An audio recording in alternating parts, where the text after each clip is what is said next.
A spectre is haunting the world. The livelihoods of nearly 1 billion people could be at risk. Worldwide, farmland nearly the size of the United States could turn into a dust bowl. Desertification is on the march. Countries are consuming too much water. The land is being overburdened by too many people, too much livestock, and too many harvests.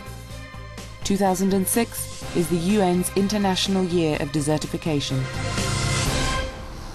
This time, on Villages on the Front Line, we're in northern Tanzania, in the Eastern Arc Mountains. They look green, but as we'll find out, appearances can be deceptive. Nearly 3/4 of this forest has been cleared. It is what the experts call a hotspot for genetic biodiversity. It's in places like this that the wild forerunners of our crops and medicines are still to be found. These slopes are the water towers for many of Tanzania's urban areas, including the thirsty, fast-growing capital, Dar es Salaam. East Africa is struggling to recover from one of the worst droughts on record. Green northern Tanzania is usually barely affected by drought. This year has been different, and the fear is that this may be part of a long-term, man-made trend. The historical data show that the river flows in East Africa are decreasing and they are drying. The Eastern Arc Mountains, where the rivers get their waters, are the major concerns, especially deforestation, which has been taking place in these forests. Kanky Mwaigomile is a reporter with Tanzanian television.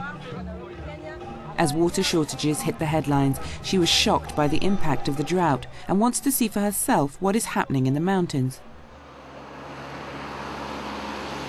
She's been told that the villagers are getting involved in income-generating schemes that will revitalize the forest, and Kanky has decided to investigate.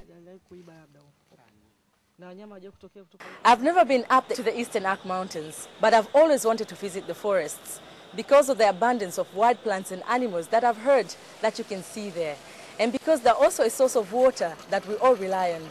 Tanzanians are not taking their nature for granted anymore. Deforestation and its impact on the water supply is worrying us. But I've learned that villages are taking steps on their own account to safeguard the forests, and I'm going up the mountains to check out the reports. Kanky flies first up to the city of Tanga, at the foot of the Eastern Arc Mountains, where she begins her journey. She is met in Tanga by Italian biologist Michele Menegon, who has been working in the Eastern Arc Mountains for the last 10 years. Michele will accompany Kanky on the first part of her journey and tells her what makes this area so special. For starters, there are over 100 vertebrates that are endemic to the Eastern Arc Forest. The majority of these are reptiles and amphibians. Many of these have a very restricted distribution area. For example, at least 10 vertebrate species are found only in the Usambara mountain forest. The Usambaras are part of the Eastern Arc mountain chain, which in turn are linked to a stretch of rainforest that used to extend down the coast from southern Somalia to Mozambique. Only fragments of the forest now remain. The 13 mountain blocks that comprise the Eastern Arc are virtually the sole source of water for the farms and urban areas of eastern Tanzania. And half of Tanzania's electricity comes from hydropower generated from rivers that flow from their slopes. Kanky drives to the Amani Nature Reserve, one of the few remaining undisturbed areas of the Eastern Arc Mountains. It's here that she finds the source of one of Tanzania's major rivers. The Eastern Arc Mountains are like the water towers of Tanzania. This is the Sigi River, a source of water for the city of Tanga, whose population of 250,000 relies on 26,000 cubic meters of water every day. The Sigi is a living example of one of the many rivers flowing from the Eastern Arc that supply much-needed water to the people of Tanzania.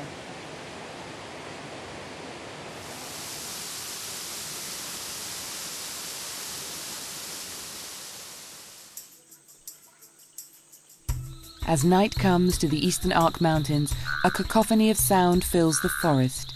Kanky and Mwaigomile go in search of the nocturnal wildlife found only in this region.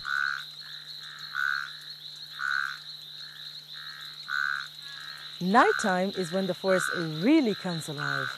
And I'm standing here in the middle of the East Usambara forest. Mwaigomile is out there looking for some of the creatures that make this forest really special. Mwaigomile, any luck?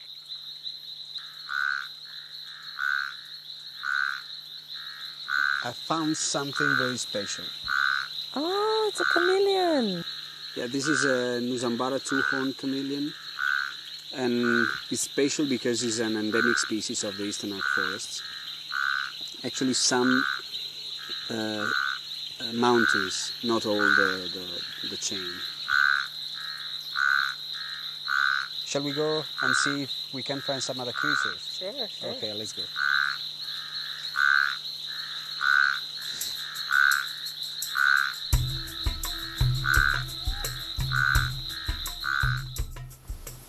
Daybreak and Kanky has already faced some hard facts. Plants like this African violet are found here and nowhere else. Unique species like this are vanishing fast. These Eastern Arc forests are home to over 2,000 plant species, of which at least 800 are believed to be endemic. If we lose these forests, we lose those species. Biodiversity loss is irreversible. Those species will never come back. What's amazing about these forests is how much there is still to find out. And who knows how much more there is to discover. Given that over 70% of the forest has already been lost, it's certain that some species have already disappeared without ever being documented by scientists. The Eastern Arc Mountains is an amazing place. It's a classic biodiversity hotspot.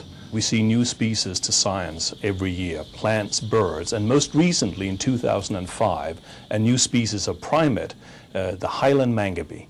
Some people call this the Galapagos of Africa. As Kanky continues her journey through the mountains, she comes across a traditional healer who depends on the wild plants to extract medicines she uses to treat local people. That knowledge has been handed down through generations. The majority of Tanzanians depend on traditional medicine as their primary source of healthcare. These forests are a source of those medicinal plants. The forest is incredibly valuable to all of us because so many medicinal trees are found in the forest. In the past, if you came looking for a tree to prepare a particular medicine, the chances would be that you find that it has been cut down for timber, and so it wasn't there.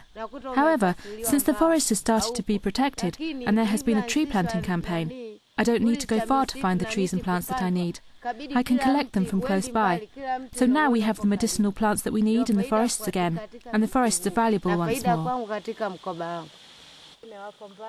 The international community has yet to come up with an effective means to compensate poor countries such as Tanzania for safeguarding these natural pharmacies. Even so, the Eastern Arc Mountains do earn the country a measurable $175 million each year in terms of electricity, water, and forest products such as honey. Alarmed by the loss of forest cover, up to 98% in some areas, the authorities are taking action.